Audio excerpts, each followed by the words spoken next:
I think he's away with the fairies half the time. And so if we want to stop the Russians in Ukraine, I think we in Europe have got to step up. The European leaders are meeting in Brussels today. President Zelensky is also there.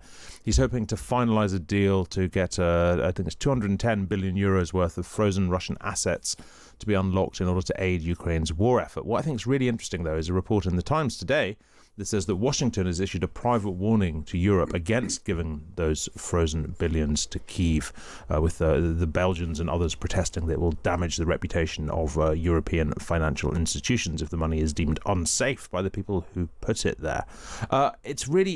It fascinates me, this. It seems like, because on the one hand you can understand Europe wanting to do everything it can to assist Ukraine against Russia, but on the other hand I think the point being made that this could be detrimental to Europe's interests in the long term seems not that unreasonable. Juliet, what do you think? I think probably on that score that ship has sailed or is sailing. I mean, you have basically China trying to build an entirely alternative financial system over in Asia already, and they accelerated that after the Russian sanctions. So I think that there is a danger to, the world using Europe's financial centres as their way to shift money around. But I think that has already been in decline. And I think the notion that money is neutral and, that can be separated from politics, even in a time of war, was always an illusion. But I mean, Europe rests so heavily on its financial services. If the not just the Russians, if the Chinese, if the Middle Easterns, if the Americans are no longer confident that money they leave in European financial institutions will be sort of separate from whatever political arrangements they have with those governments, that's the death knell for a whole sector, isn't it? I'm not sure it's so different from how things were, in the sense that, financial centres have always been beholden to the governments in which of the territories in which they lie. And I don't think that, the Chinese government, certainly since the mass sanctions on Russia, is putting large amounts of assets into European banks to keep them safe, because I don't think they had any illusions that, when push came to shove, that those assets wouldn't become vulnerable. Matthew, what do you think? I think the argument against divides really into two. One seems to be Donald Trump's argument, which is not without force, that this money, these bonds, if there's any sort of agreement with Russia, that could be used, the release back to their Russian owners, that could be used as part of the negotiations, and to take with America scraping a bit off itself seems to be his idea. No doubt. Yeah. And the other is just sort of jurisprudence. I'm just a little bit uncomfortable with the idea of taking money from citizens of a country in order to punish their government. It's on balance, perhaps I would do it, but I feel a bit queasy about it. Yeah, no, I'm sort of the same. I sort of think when you look at the things that the sort of Europe is meant to stand for, not just Europe, that the West is meant to stand for, there's a stability there and a kind of structural neutrality quite different from political neutrality that this does seem to be sort of sacrificing. I think it's true that if we were going to treat Roman Abramovich as an arm of the Russian state, then we probably shouldn't have allowed him to buy, major trophy assets or important chunks of our economy. But we persisted in this illusion that, such people could be separated from their governments and treated as private citizens. And now we're reversing course. And that is a pretty, it's a hard case to argue. But I think, honestly, we need to go further in terms of looking, all around at, for example, Chinese ownership of assets, and to say, well, is this really separable from the Chinese government in a situation where they become overtly hostile to us? Because the answer is probably no. Look, Ukraine is forecast to run out of money in about April. If they don't get these assets, even if they do get these assets, what's the long-term plan here? Does Europe have to start bailing out Ukraine, financially speaking, in a much more dramatic way? Yes, I think so. America's gone completely flaky. I don't think Donald Trump knows what he thinks any longer. I think he's away with the fairies half the time. And so if we want to stop the Russians in Ukraine, I think we in Europe have got to step up. But that's going to be very expensive. I don't by that mean that there should be no deal with Russia. I don't by that mean that we should not be trying to encourage Zelensky, but possibly to do a land for peace deal, all those things. But it will be we, and by we, that's increasingly going to mean Europe, I think. Well, the fact that we're even talking about this particular sort of frozen lump of money, the GDP of the EU is somewhere in the region of $19 billion, $19 trillion a year. The UK, you add roughly another 3 or 4 on top of that. We're talking about 100 billion euros that's sitting in Belgium. It's a fraction of the resources that are available to us, should we wish to do it, Juliet.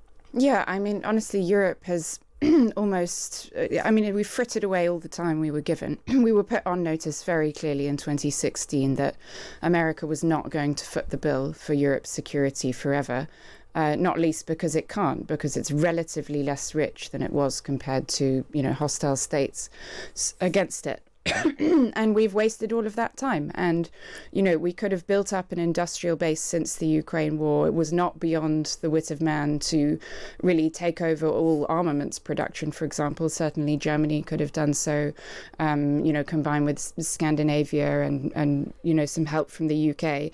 I think at this point where you're months away from the rug being pulled out is, I would still say ramp up, do everything you can, switch over your spending from endless welfare to secure your continent. But I think for Europe to complain about US sort of drawing down resources or to claim that this was somehow a bolt from the blue is completely ridiculous and irresponsible. This is your column today, Julia, obviously in the Times today. Do you think part of the problem is that we're just not as scared as we ought to be? We just don't think it's real. Yeah, that probably is the case. I think that it all seems very far away. We're 2 generations away from anyone who's really ever fought a war, and we were told for a long time that wars were done with, and it was the end of history. So but I did think, I thought when the gas crisis happened and gas prices went up 7-fold that we would finally wake up and say, well, hang on a second, we are ridiculously vulnerable to global events. But then the government bailed everyone out and on we went. So I don't know what it's going to take, but I hope it's not something catastrophic. Matthew, it seems to me like 2 things can be true at once. On the one hand, I've got a lot of time for the argument that actually America's behaviour towards Europe has been pretty contemptible, because America established a situation quite deliberately where it was the dominant military power for well over half a century, and then to pull the rug out and say, hang on, you haven't been doing your job to everybody else when you're a nation that's almost specifically told them not to for quite a long time, does seem a bit rich. But on the other hand, Juliet's right. We have seen this coming a long time. Yes. Juliet has written a very Cassandra-like column this morning. We're all doomed. I don't actually think the Russians want to invade Western Europe. Can I just say this is traditionally how one does treat a Cassandra, by ignoring their warnings. That's so right. I just want to flag that up. That was her Cassandra was fated right. By the gods. Just, let's remember. Yes. You're fated by the gods to be ignored and finally murdered. Sacrificed on a ship. Yeah. Fated by the gods, but also by Matthew Parris. No, that's the daughter. I don't think Russia has any intention of invading Europe in any way. I see Russia as a hooligan country rather than a country threatening to subjugate us all. But hooligans are very dangerous, and so I think we need to put up a wall of resistance to every Russian incursion, every Russian piece of mischief.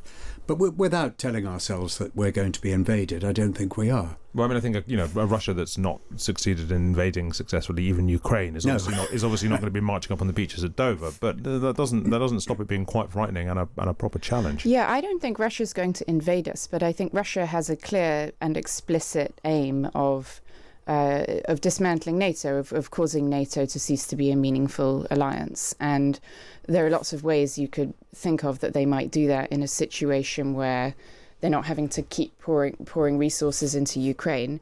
And I think the most vulnerable aspect of the UK right now is, undersea cables and pipelines. Yes. And you don't have to invade in order to hold a country to ransom, possibly in an entirely deniable way.